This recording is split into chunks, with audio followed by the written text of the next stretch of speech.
வணக்கம். ஒரு செய்தி பழக்கமான நிகழ்ச்சிக்கு உங்களை வரவேற்கிறோம். நிகழ்ச்சி முடன் பேசுவதற்காக பொருளாதார பேராசிரியர் திரு அழகிரிசாமி இணைந்திருக்கிறார். சார் வணக்கம். வணக்கம் சார், தங்கத்தினுடைய விலை பார்க்குறோம். கடந்த காலங்களில் குறைந்த அளவில் ஏறும்.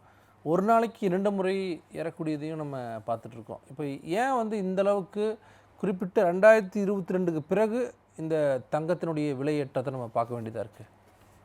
ட்ரெடிஷ்னலாக நம்ம எதுக்கு தங்கத்தை வாங்குவோம் அப்படின்னா, வீடுகளை நான் நாடுகளில் அந்த மாதிரியான இடங்கள்ல எதுக்கு வாங்குவோம் அப்படின்னா, அது ஒரு ஸ்டோர் ஆஃப் வேல்யூவாகவும் இருக்கும். ஒரு ஒரு ஒரு குறிப்பிட்ட மதிப்பு அதோட பொருந்தி போகுது. ரெண்டாவது, விலைவாசி உயரும்போது தங்கம் நம்ம அந்த விலைவாசி உயர்வுலேருந்து நம்மளை பாதுகாக்குது. மூணாவது, வேறு ஏதாவது புறக்காரணிகள்லேருந்து நம்மளை பாதுகாத்துக்க நம்ம தங்கம் சார்ந்து வாங்குறது அப்படிங்கிறது நடக்கும்.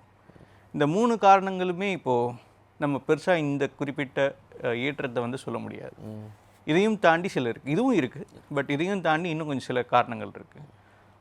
என்ன காரணங்கள் அப்படின்னு நம்ம முதல்ல பார்க்குறோம் அப்படின்னா, நீண்ட கால ஸ்ட்ரக்சரலாக, அதாவது அமைப்பு ரீதியாகவே பிரச்சனை, இந்த மாற்றம் நிகழ்தான் செய்யும் அப்படிங்கிறதும், சர்வதேச காரணிகள், இந்த 3 காரணிகள் தான் இந்த குறிப்பிட்ட விஷயத்தை நிறைய மாற்றுது அப்படின்னு நம்ம பார்க்குறோம். அதாவது புராதன காரணங்கள் அப்படிங்கிறது நம்ம சொல்லப்படுறது இருக்குல்ல, அது எதுவுமே இதை விளக்குறதுக்கான வாய்ப்புகள் கம்மியாக இருக்குது.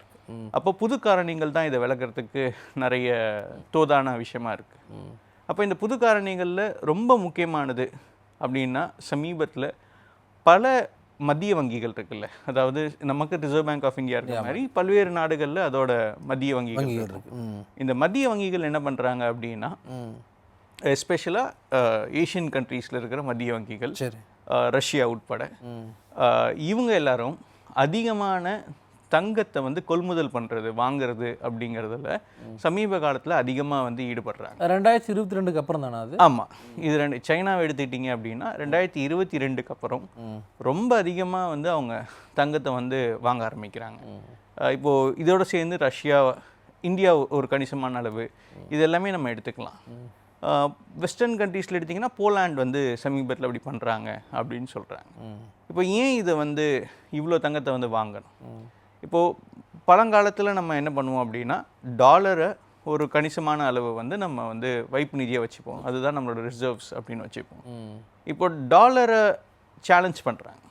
அதாவது இந்த டாலர் அப்படிங்கிற ஒரு சர்வதேச நாணயத்துக்கு மாற்றாக இன்ஸ்டண்ட்டாக இவங்களால் எதுவும் ஃப்ளோட் பண்ண முடியல அப்படின்னாலும், அதுக்கு ஏதோ ஒரு வகையில் மாற்றாக தங்கத்தை சமீபத்தில் கொண்டு வர ஆரம்பிக்கிறாங்க. பிரிக்ஸ் நாடுகள் புதிய நாணயத்தை கொண்டு வருவோம்னு சொல்கிறாங்க. இருந்த போதிலும் கூட தங்கத்தை ஒரு மாற்று நாணயமாக வைக்கிறாங்க. ஆமாம்.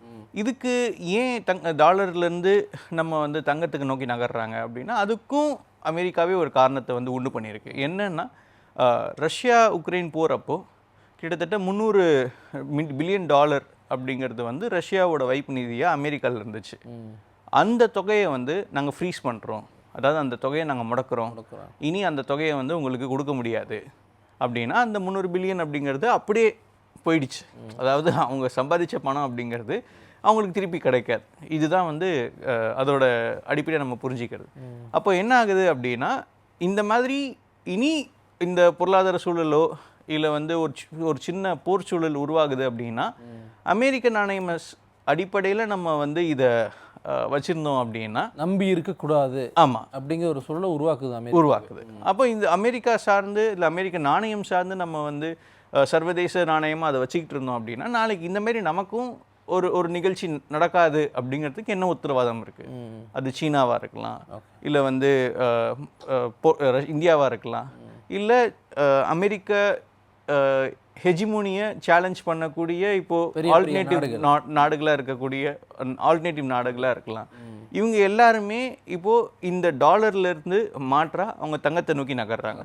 இன்ஸ்டண்ட்டாக ஒரு புது கரன்சி கொண்டு அதுக்கு கான்ஃபிடென்ஸ் கொண்டு வர முடியுமா அப்படின்னா, கான்ஃபிடென்ஸ் ரொம்ப குறுகிய நாட்களுக்குள்ளே கொண்டு வரது முடியாத விஷயம். ஒட்டுமொத்த உலக நாடுகளும் அதை எந்த அளவுக்கு நம்பி அதை பின்பற்றுவாங்க அப்படிங்கிறது பெரிய சிக்கல். ஆமாம், நம்ம பிரிக்ஸ் நாடுகள்லேருந்து ஒரு ஆல்டர்னேட்டிவ் கரன்சியை ஃப்ளோட் பண்ணாலும் எல்லாரும் அதை ஏற்றுக்கணும்ல. இது இவங்களுக்குள்ளே ஒற்றுமை இருக்குமா பிரிக்ஸ் நாடுகளுக்குள்ளே? இந்த நாணயத்தை எவ்வளோ தூரம் இவங்க வந்து ஸ்திரமாக வச்சுருப்பாங்க, ஓகே.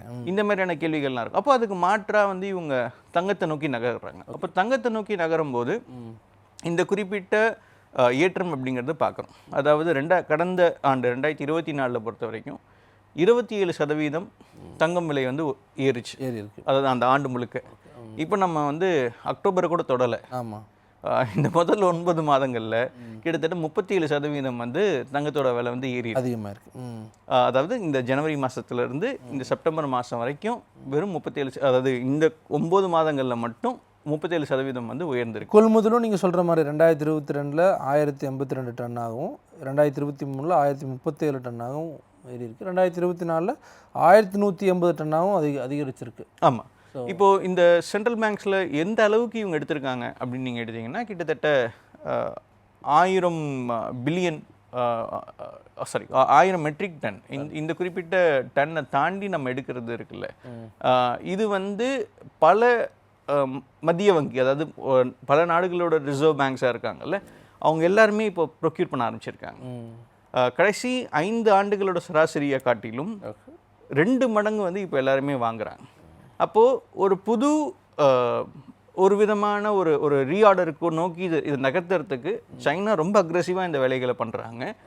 அதோட விளைவாக மற்ற நாடுகளும் அந்த ஃபுட்பாத்தை ஃபாலோ பண்ணி நகர்றாங்க. அப்போ வந்து இதுக்கான ஒரு தொடக்க புள்ளியை ஏற்படுத்தினது சைனா தான் முக்கியமாக. ஏன்னா இன்றைக்கும் அவங்க தான் அதிகமான தங்கத்தை வந்து வச்சுருக்கிறாங்க.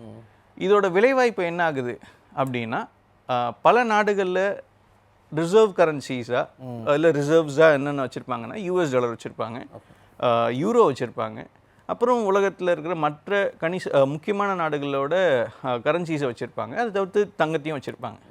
இப்போ இந்த தங்கத்தோட ப்ரொக்யூர்மெண்ட்டு எந்த அளவுக்கு போயிடுச்சு அப்படின்னா யூரோவையும் இது கிராஸ் பண்ணிடுச்சு. அதாவது யூரோ பல நாடுகள் வச்சுருப்பாங்கல்ல, அதையும் தாண்டி தங்கம் வந்து இருக்குது. இன்னும் கொஞ்சம் நாளில் வந்து யூஎஸ் டாலரையும் அது சேலஞ்ச் பண்ணலாம். இப்போது பல்வேறு நாடுகளில் ஓவராலாக நீங்கள் எடுத்தீங்க அப்படின்னா அவங்களோட மத்திய வங்கியில் இருக்கிற அந்த கோல்டோட ஷேர் அப்படிங்கிறது 27% இருக்குது. ஆனால் இதே காலகட்டத்தில் இதுக்கு முன்னாடி 2010கள்லாம் எடுத்திங்கன்னா யூஎஸ் டாலர் தான் 30% இருந்தது. இப்போ யூஎஸ் டாலர் வந்து 23% ஆயிடுச்சு. அப்போது யூஎஸ் டாலரோட கொள்முதல் குறைஞ்சிருது, தங்கத்தோட கொள்முதல் ஏறுது.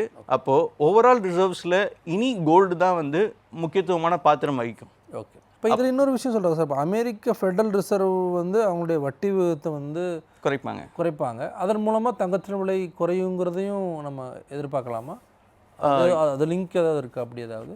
இதாவது கோல்டை வந்து இந்த அளவுக்கு ப்ரைஸ் ரைஸ் ஏற்றுறதுக்கு பதிலாக அதுக்கு ஆல்டர்னேட்டிவாக என்ன பண்ணலாம், அதை வந்து ஸ்டெபிலைஸ் பண்ணுறதுக்கு என்ன பண்ணலாம் அப்படிங்கிறது தான் அமெரிக்கா வந்து முயற்சி பண்ணும். ஏன்னா அவங்களோட கரன்சி வந்து வீழ்ச்சி ஆகுது. இப்போ வந்து இந்தியாவோட விட்டுருங்க, நான் யூரோவோட கம்பேர் பண்ணிங்கன்னா கடைசி ஒரு 2-3 மாதத்தில் 90% இருந்துச்சு யூரோவோட மதிப்பில் யூஎஸ் டாலர். இப்போ எப்படி இருக்குன்னா 85% இருக்குது. 5% வரைக்கும் கீழே விழுந்திருக்கு. சர்வதேச நாணயங்களுக்கு நிகராக அமெரிக்க டாலர் கீழே வீழ்ச்சி ஆகுது. இது எப்படி சொல்கிறது, இது ஒரு விதமான ஒரு கஷ்டமான காலகட்டம் தான் அமெரிக்காவுக்கு. காலகட்டம். ஆமாம், அமெரிக்காவுக்கு ஒரு விதமான ஸ்திரத்தன்மையற்ற காலகட்டம். ஏன்னா அதை யார் உருவாக்குனதோ அவங்க தான் உருவாக்குறாங்க.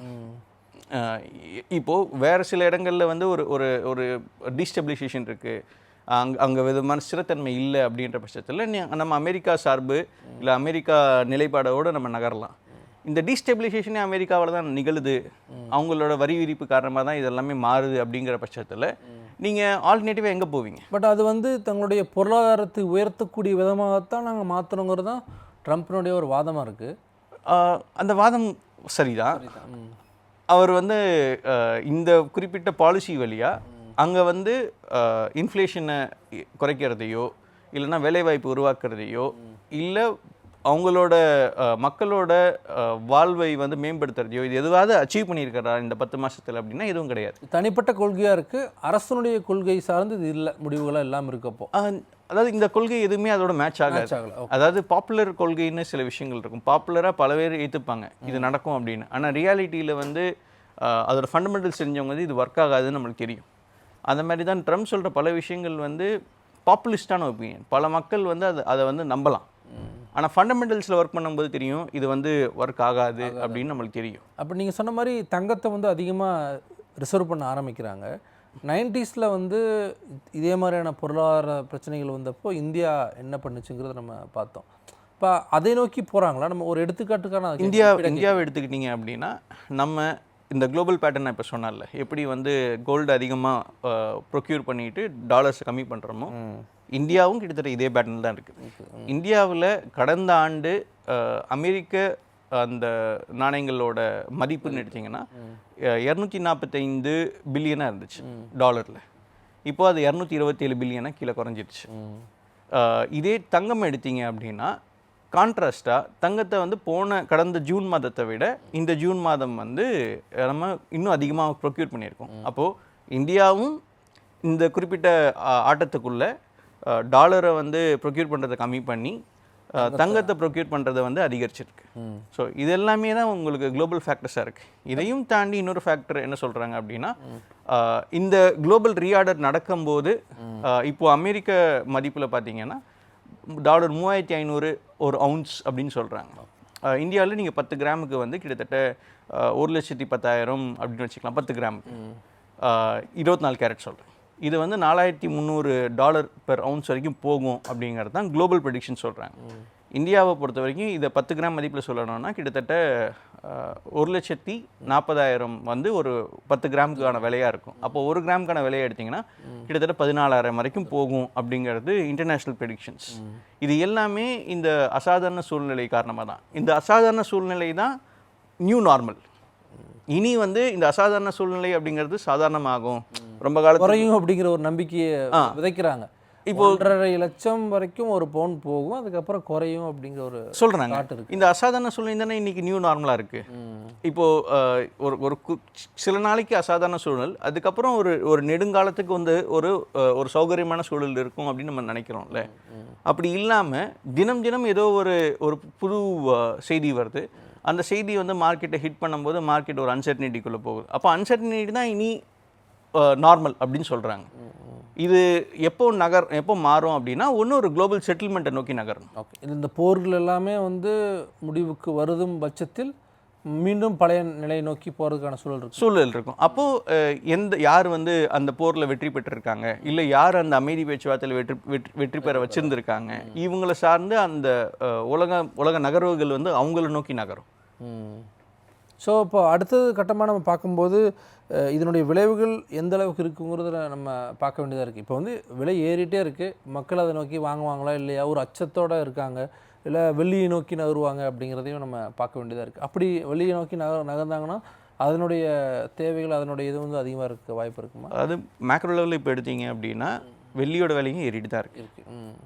நீங்கள் வெள்ளியோட விலை சாதாரணமாக ஒரு 5-6 வருஷத்துக்கு முன்னாடி வந்து 80 ரூபாயில் இருந்துச்சுன்னு வச்சுக்கோங்களேன். இப்போ அது கிட்டத்தட்ட 130 ரூபா தாண்டி போயிட்டுருக்கு. கடந்த 6 மாதத்தில் கிட்டத்தட்ட வந்து 10,000 ரூபா வந்து வெள்ளி ஏறி இருக்கு ஒரு கிலோவுக்குன்னு வச்சுக்கோங்க. ஓகே. ஸோ இவ்வளவு எழுச்சி அப்படிங்கிறது வெள்ளியிலையும் நடக்குது.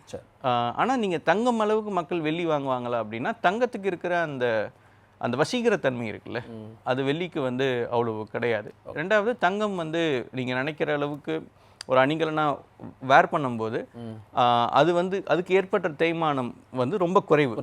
வெள்ளியை வந்து நீங்கள் ஒரு நகையை வாங்கும்போது அதோட தேய்மானம் ரொம்ப ஜாஸ்தியாக இருக்குது. அதனால் எவ்வளோ தான் விலை ஏறினாலும் மக்கள் தங்கத்துக்கு நோக்கி தான் நகருவாங்க. பார்க்கலாம் சார், பல விஷயங்களை குறிப்பிட்டிருக்கீங்க, தங்கத்தினுடைய அந்த சர்வதேச விஷயங்களை வரங்கத்து வந்து பல விஷயங்களை பற்றி ரொம்ப நன்றி சார். நன்றி நேயர்களே, மீண்டும் ஒரு நிகழ்ச்சி சந்திக்கலாம். நன்றி, வணக்கம்.